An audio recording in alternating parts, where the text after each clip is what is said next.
All right, everybody, welcome out to another episode of Windshield Time at Mountainland Supply. I'm Joey, joined by the man of every kind of sort, Mr. Spencer Shorts. Yeah, we're just sticking with that one these days, aren't we? Yeah, I mean, I'll think of something else eventually. Yeah, that's fine. It rolls off the tongue easy, though. Yeah, fine, whatever. I appreciate you, though. Thanks for being here. Thank you. Thanks for doing all your work. We are joined by the trifecta that we just accomplished here, Mr. Nathan Talbot. Thanks for coming, bud. Hey, thanks for inviting me. Your two brothers are very happy that you got to be subjected to this torture the same way that they did. So thanks for being here. I'm sure they are. I bet they were just yelling for it. I told you the people are demanding, man. I mean, I'm not going to expose everybody who wanted to you on here, aside from, a few that I already told you about. But thank you for coming on. Hey, you're welcome. And I know who you guys are. So. You're on his list now. Oh, no. Thank you for being here. Thanks for working at Mountainland, actually, just period.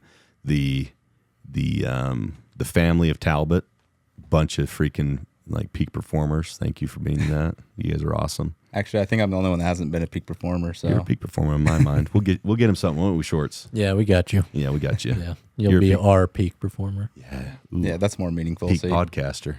Yeah, that's something that hadn't even been written yet, and that's gold, man. Yeah, we could do something like that, like a survey of all the episodes, see who wins. Ooh, don't do that because Wes Schaefer will win. Nah, I won't put his name in there. Yeah, he's disqualified. Yeah. That sounds good. Yeah, multiple time guests don't count because Bruce is up there too. I know the people are pandering for Bruce. I'm sure they are. Yeah, they do. We would love to have about 50 more Talbots. About the same amount of barbers. If we can get more of you guys, just keep on pumping out the Talbots for us, man, because we need them. All right, we'll try, but I'm just telling you, they might be more skilled than me, the other ones, but I'm the best looking. So, there's no doubt about it. I mean, that goes without saying. We already talked about the hair. You got the best hair of the crew. Self-proclaimed best looking. No one else really agrees, but you know. I bet your mom does. She just won't tell anybody. That's true. Moms right. Do that. Are you the oldest of the brothers? I'm not. So Dan's 3 years older than me, and then you're middle. Yep, and the other one, Eli's 6 years younger than me. So yeah, you're a full-on middle child. Do you guys have sisters or other brothers or anything? Yeah, so we got 3 sisters as well. So I'm in the middle of everyone. Are you? I'm the third out of 6. So. True middle child. Yep. How's that feel? You feel like you've been objectified your entire life? Nobody cares about you? It's kind of nice. You're forgotten. You can just do your own thing. That's true, man. You can. I'm kind of a middle child, but I'm the oldest boy in my family. So, I got some privileges and some expectations from being the oldest boy. Yeah, see, I got saved on that one. Dan took the hard fall for me. I had it a little easier, You can see it on his face. He wears that burden. Yeah. You can see it. You can see it in his hair, too. Yeah, Hillbilly Jesus, right? Was it Hillbilly, or what did you call it? It was a Redneck Jesus. Redneck Jesus, my bad. Yeah, we don't have hillbillies here. That's a Midwest type of thing. Tennessee. Okay, Redneck Jesus. Yeah, he looks good, though. He wears it well. Yeah, his wife doesn't even like it, though. That's the funny part. It's weird. He still has it, though, so she can't hate it that much. Obviously. I mean, he's a stalwart guy, though. He's not going to be swayed by anybody. So when did you, what brought you to Mountainland? Was actually, so Dan started about a year and a half before I did. He started in the service department doing hot taps and that sort of thing. And I actually come back to Utah. I was on workers' comp. I had a four-wheeler accident when I was working for the fishing game in Idaho, so I'd moved back down here. Dude, that's a story. Let's hear about that. Well, so I was, so I did a lot of mule deer and elk research. Yeah. So we collared a bunch of them, and I was going up in. It was in March. I don't remember exactly what time. So what would you do, tranquilize them and collar them? They would actually catch them with helicopters, and they'd use net a them. Net gun. Okay. Rocket net them. So, but anyway, I was going down a mountain. Had no brakes in my four. I don't know if I got mud or what in there. It was snowing that day. But dude. Yeah, I had one turn. I was like, I could just bail, but I was like, oh no, I can save it. Yeah, sure you did. No, I was wrong. So this was in Idaho? Yeah. Dang, dude. So anyway. So how much did you break? So my shoulder, I broke my arm up there, and then the top up in the shoulder, I tore my rotator cuff and my labrum. So that is a miserable surgery too, dude. I've done that. It wasn't my favorite thing. It took quite a while to. Yeah. It took 10 months before they finally fully cleared me. I actually started Mountainland the day after I was fully cleared. Oh, really? Yeah. Oh, what an awesome present to give yourself. So when I did my rehab for my shoulder, I was at the rehab center, and I heard this guy on the other side of a curtain crying, full on wailing, like weeping. So I was asking my physical therapist, I'm like, what's going on with that guy over there? She's like, oh, it's just a shoulder surgery. I'm like, it's going to be that bad? She's like, they're pretty much the worst. They're pretty bad. When you do the wall walks and stuff, it's freaking painful. And it's amazing how fast you lose strength in your shoulder. Oh, yeah. It was gone. My left arm was looking good. My right arm was not there. Isn't that so weird? It's Yeah, I remember getting out of surgery and I still had the nerve block. And so my wife was like helping me put on my sweatpants, you know, and she's like struggling to move them up past my butt or whatever. And so I'm like, I'll help you out. And I didn't have my arm in the sling. So I kind of let go and I was going to just pull my pants up with my left hand. My freaking right arm just went wow, just like a pendulum. I'm like, I ruined it. I ruined my surgery. What's going? You know, I was freaking out, but it felt like it wasn't even my arm. And it was that way for a few days, you know. But as you're trying to build that muscle back, man, that sucked. It's like a full year before I had full strength. Yeah, I have most of the motion back, but it still is like a little bit of weirdness. Yeah, it's tight. Like I can't. Yeah. Some things I can't quite do anymore. I don't throw a ball very well anymore. That ruined my MLB career, but oh man, shot at the majors, gone. Oh, that sucks. But we're glad because you're here. I didn't have a chance. I didn't even play baseball, but you could have. Yes. Look at what they robbed from you. So you started your first day after you got cleared, and did you start as driver in the warehouse? I was actually in the yard. Okay. Just unloading pipe. Yard dogging, baby. Stuff. Yeah, that was one of my favorite jobs. I freaking loved yard dogging. That was so much fun. There was always something to do. I loved it, man. It was like Tetris, you know, loading trucks and unloading trucks. That was so much fun. I loved it. I think there was days you'd unload pipe trucks for like 4 hours straight. You're just waiting. You're like, I just need a break so I can go run inside for a minute, especially in the winter. Yeah, you'd go in, warm your hands up. Yeah, go in to get a hot chocolate or something. You see another truck rolling and you're like, Doug, would you stop buying pipe? Give me 5 minutes of break here. Yeah, the winters were not fun. That's for sure. And the hot summers weren't fun either. No, you'd fight for those heated lifts in the winter, though. Oh, yeah, for sure. You get one of those, you didn't give it up. We didn't have those when I was doing it. We had no heat when I was doing it. Yeah, back in that day, you know, we had nicer stuff when I started. I know, I forget that I'm getting old. Painful reminder. Thanks, appreciate that. Hey, you're not old. Thank you. I'm young in spirit. Yep. So started as a yard dog. And then worked your way up through warehouse management and dispatch. You did dispatch for some time. I didn't actually do dispatch. So I you just helped? Yeah, I did receiving. And then actually went to the counter for about 3 months. Yeah. Went back to receiving supervisor. Yeah. And I was there for about 2 years during the COVID times. That was rough. Yeah, it was. I think there was 3 of us running that whole department through COVID. So that crazy. was rough. But then, I went to warehouse manager for about a year from there. Okay. And then did you do assistant manager after that, or did you go to Nephi right after that? No, yeah. So I went up to helped open the Logan store. So I went as assistant manager up there. Yeah. About a year and a half there, and then I went to Nephi for the branch manager. So. You have a very understanding family to move around like that. Well, that's because I'm single. So Are you? I'm a drifter. Are you still single? I still am. I mean, dude, you're holding out. Guess I'm dating, but I'm not married. So really, do you want to announce anything on here? She's gonna listen to this. We could bring her on. Yeah, well, we should have, dude. We should have. Or if you are single, we can just go out together because, you know, I'm single. He's single too, man. You guys can go out on town I think together. we can make it work, yeah. Oh, yeah. Trust me. I mean, the hair, I'm a little jealous. Yeah, I mean, I heard you have jealous. Great hair too. Everybody's jealous of Shorts' hair, man. Yeah. So, dating a gal from like Nephi area, or where's she from? No, she actually is up in Spanish Fork. Oh, God's country. I just drive around everywhere, you know. Yeah, you do. I usually wear my welcome out about a year and a half in all my positions, so we'll see. Just put her on notice right now. Things are going downhill from here. Got about a year left. Yeah, right. That's funny. So you went to Logan, helped open that store with Mr. Chris Cranny. Yeah.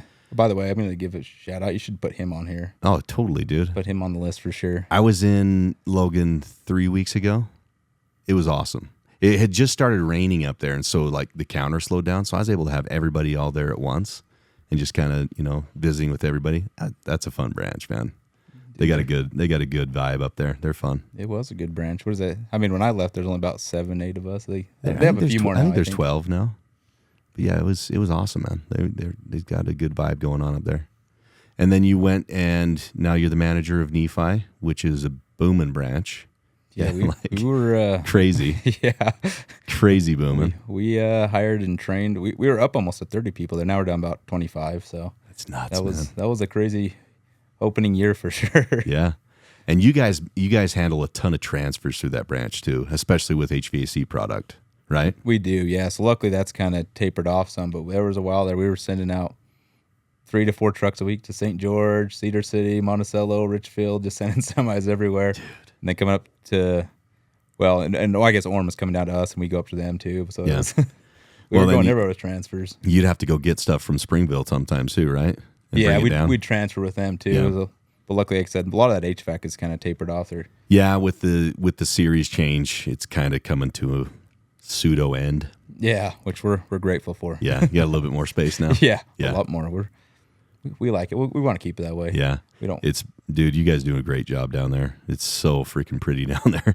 As far as warehouses go, and that's when you know that you really live a deprived life, is when I walk into a warehouse and I'm like, dang, this looks good. Look at all that, the racking straight. Yeah, I love it. Hey, we got some good guys there too. Keep it clean and organized pretty well. They do a great job. Yeah. They do a great job. They follow you well. So good job on that. Yeah, I actually just hide most of the time now. Yeah. I'll let them do their thing. You got a know? nice little spot picked out that you can go take a nap in. Yeah, I got a couch hidden upstairs. So Even better, man. Even better. So what's been your favorite job at Mountainland up to this point? Man, they're all enjoyable to some degree, but something about the counter is just kind of fun. You never know what you're getting. I think it's because you get stumped so often. You think you know it, Yeah. and then someone comes in and you don't have a clue. Throws a curveball. Yeah. Especially in Nephi, because you're dealing with a lot of farmers that come in too, right? Yeah, and they have their own way of doing stuff. don't even know what they need. No, it's like, I got to get water from here to here. Help me out. Like, we need a 6-inch gasket. Yeah, you want to tell 4? me Yeah. which one? Yeah. No, you know the one. Right? Yeah. No, You got I a piece don't. of it you can share with me so we can figure this out? As a former farmer, I can say that with confidence. I didn't know what I was doing either. I remember taking a fitting that we just dug up. We had a line break, and I took a piece of a fitting to a competitor of Mountainland at the time, and I didn't even know Mountainland existed, to be honest with you, because we'd always just gone to this competitor because it was convenient. And I took it in there, and they're like, no, we're not going to have that. I'm like, okay, like, if you don't have it, where do I go? And they're like, try Mountainland. And this was only like a year before I started working here. And so that was my first exposure to Mountainland, was like, oh, well, you drive in and they have literally everything here, you know? So I take the piece of pipe into the counter in Orem, and they're like, oh yeah, we got that. Hang on a second. Come back up with the fitting. Like no questions asked, just easy, you know? From then on out, we never went to that competitor. We just came straight here. And we drove past the competitor to come here, but it was like, just made it easy. I didn't have to do multiple stops. Everything was at Mountainland. So that was my exposure. You just kept it going. Just kept it going. Yeah. And luckily they took pity on me and let me drive truck for them. So yeah, it's kind of weird how that works though. Yeah. Well, we all started there, you know? Yeah. You got to start someplace. Yeah. The counter was a lot of fun. I loved yard dogging. What's the funnest part about being in your current position as the branch manager? I mean, I think for me, it's just awesome to see all these people. I mean, just grow and learn, like take over. I mean, 6 months ago, I didn't hardly dare take any time off, you know? Yeah. All these guys, most of them were hired within the last year and a couple months, you know? Yeah. But I actually took off. I had a deer hunt a few weeks ago, took off for a week and came back and was like, And it didn't fall apart. yeah, these guys can do it. They don't need Isn't that me weird how that anymore. works? Yeah. Yeah. It's just awesome seeing everybody. I mean, these people that just started Mountainland, you know, within the last year or so, just Just grow, know what to and do. take over. Like, it's awesome. Yeah.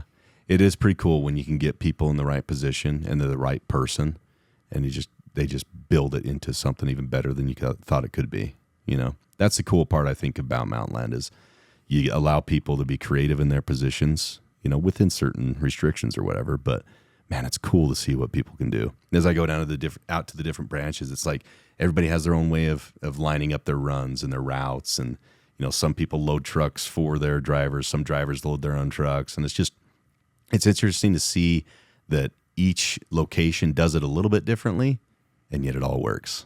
Right. No, You know, I it is- love that. It's cool. I mean, I've been in a few branches, and it's kind of cool. You can take things, you see people from other branches, and you're like, well, that's a better way of doing it than the way I was doing it. You know, That's a good mousetrap. yeah. So it's Yeah. kind of cool to get ideas from different branches and the way they do things. Because Yeah. like I said, we all do it a little different, and sometimes it works for where we're at. But Yeah.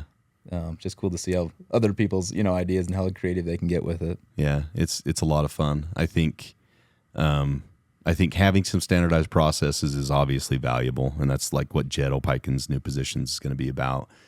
Kind of helping us all be unified in the way that we treat our customer experience. But you do have to have that localized, flavor, so it still feels like it's a hometown branch, and that comes with the creativity of the people on the ground. Letting the guys in Nephi treat the customers of Nephi they need to be treated. Because it's different. You can't treat the people in Nephi the same way you do in Orem or Salt Lake. They just all have their own expectations. Right. So I think it's kind of fun that way. Well, and most people there from that area, so they kind of, Yeah. especially in Nephi, they know Oh, yeah. everybody. It seems like. Oh, yeah, right. So that's cool. Are you living down there now? I'm actually down in Gunnison now. Are you really? Yeah, How's that? it's nice. It's Yeah. quiet. Way quiet, huh? Yeah. Yeah. Don't deal with traffic. I mean, you got the prison down there, but that's cool too. Well, it's closer for me if I ever have to go. Family reunions, that's cool, man. Gunnison is awesome, though. That's an awesome spot. What is it, like 20 minutes to get to work? Just over 30. But Is it? It's Oh, a you nice must drive. drive the speed limit. Yeah. I wouldn't want to incriminate myself. Yeah, right. There's The a prison is jail close. right there. Yeah, that's a problem. Yeah, that is a problem. Yeah, they don't have to drive very far to throw you in the clink down there. Gunnison's awesome, though. I would drive through there like at least once every week when I was selling to, the mines. I'd go through Levan yeah. and through Gunnison, and I've been pulled over there a few times. But What do you mean? again, You were driving the speed limit? I was my own speed limit. I set limits for myself. Highway Patrol doesn't seem to care about that stuff, though. They set their own limits. I will say, when you're passing someone on the road, sometimes you look down and you realize how fast you're going. Like, oh, maybe You ought to slow down a little bit. Yeah. There's one time I got pulled over right before Fayette, and it was early in the morning, and I was trying to get to the coal mine down by Salina, and I had a bunch of stuff in the back of my truck, and I drove a little Ranger at the time, a little 98 Ford Ranger. I ended up rolling that in the service of the company too, by the way, rest in peace. But I was cooking down the road. I was probably going like 75, 80, and it's a 60, I think. That's 65. Yeah. And so I'm cruising, and this sheriff like goes past me, and I was so like, it was early in the morning, and I'm listening to like sports radio or something, so I wasn't really paying attention. And so I see him behind me. I'm like, where the heck did he come from? So I pull over, and I've got my snacks that I got from the gas station, earlier in the morning, sitting on the seat there, and he comes up to the passenger window, and it was an old truck, so I had to like lean over and roll down the manual windows. And he's like, "Do you know how fast you're going?" I was like, "I honestly couldn't tell you. I'm just trying to get to the mine down in Salina, and just kind of put the foot to the floor and went." He's like, "Yeah, you were going a little quick." I said, "Oh, yeah, I'm not going to doubt it. I guarantee I was." And as he's talking to me, I'm seeing him, and he's looking at my snacks, and I had some red vines there, So he takes my license and registration, goes back to his truck, ends up coming back and just giving me a warning. He's like, "There's just a lot of deer going through here. Just, watch yourself, go a little slower." I was like, "Oh, yeah, I really appreciate the warning. Want a red vine?" And he's like, "Honestly, I never do this because it's very out of protocol, but yeah, I'd love a red vine. They just look good." I'm like, "Take the pack, brother. You get me off a ticket, you can take the pack." So I always tell my kids, just always keep a spare thing of red vines there. You never know where you're going to need it. Yeah, maybe I'll take some advice. You're welcome. Yeah, thank you. Yeah. He's probably still running that route. Those sheriffs, they don't change much. So I'll let you know if it gets me off. you're welcome. Yeah. Lets me off the hook. Hey. Just listen to what I said. Red vines just right there on the seat. Just stage them for them. You never know. Noted. I'll leave some in there. There you go. Right in the sun, too. Yeah. Oh, yeah. I just get them cracked a little bit. It's perfect. Well, thanks for coming on, bud. Oh, Appreciate thank you. You got to say anything else? You want a parting shots at your brothers or somebody or Liz? Yeah. I think you should get her on here, too. I've got to get some payback. Maybe we'll do like a dual thing. She can bring her husband. We'll do like a husband-wife thing. And Hey, there you go. 'cause he's a customer. Yeah. Oh, that's a good idea. Okay, we'll do something like that. Yeah, that sounds great. Yeah, Spencer's in. Well, thank you, bud. Thank you for all you're doing. Your branch is awesome. The people, you can tell they really respect you and love you, and that's what it really takes. It's just empowering people to do what they can in their position, and you're doing it well. Yeah, Whether you thanks. realize it or not, you're doing a killer job. We got awesome people, so it makes it easy. It does, but they all follow somebody, so good job. Oh, thanks. All right, Shorts, you got anything to add? Yeah, I think Nephi is a great place to go visit. So everybody go visit Nephi. I couldn't agree more. You'll enjoy it. And it's the biggest building out there, aside from the slaughterhouse, I guess. That is That's probably true. bigger nowadays. You go out there, and Mountainland is Nephi. It is Nephi. It's that big. We are Nephi. Yeah. Thanks again, buddy. Appreciate thank you. you guys. Thanks for making the drive up. Of course, anytime. No, don't say that. I'll get you on. Or like maybe next year, there as you soon go. as. Yeah. All right, man. Thank you. And thanks everybody for listening. Enjoy the time. See you down the road.